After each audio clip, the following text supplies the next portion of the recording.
পাহাড়ের ভয়ঙ্কর ধস এবং তিস্তার ভয়ঙ্কর রূপে বিপর্যস্ত 10 নম্বর জাতীয় সড়ক।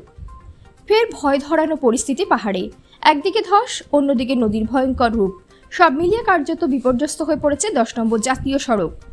এইদিকে সকালে দার্জিলিং জেলার ঘন্টেগোলাই সংলগ্ন 10 মাইল এলাকায় ধস নামে। বিশাল পাথর, কাদা ও ধ্বংসস্তূপ রাস্তা জুড়ে ছড়িয়ে পড়ে, যার ফলে রাস্তাটি বন্ধ হয়ে যায়। স্থানীয় সূত্রে খবর, গাড়ি চলাচল সাময়িকভাবে বন্ধ হয়ে যায়।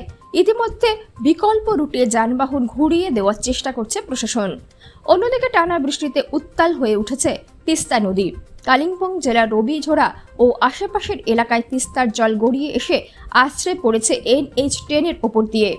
প্রবল স্রোতে রাস্তার একাংশ ডুবে গিয়েছে। এই গুরুত্বপূর্ণ জাতীয় সড়কই শিলিগুড়ি থেকে সিকিমের সাথে কালিম্পংয়ের সঙ্গে যোগাযোগের প্রধান পথ। স্থানীয় বাসিন্দারা জানিয়েছেন, তিস্তার এমন ভয়াবহ রূপ বহু বছরেও দেখা যায়নি। নদীর ধারে থাকা ঘরবাড়ি, দোকানঘর সহ স্থানীয়রা ঝুঁকির মধ্যে রয়েছে। জেলা প্রশাসন ও বিপর্যয় মোকাবিলা দল ঘটনাস্থলে পৌঁছে পরিস্থিতি সামাল দেওয়ার চেষ্টা করছে।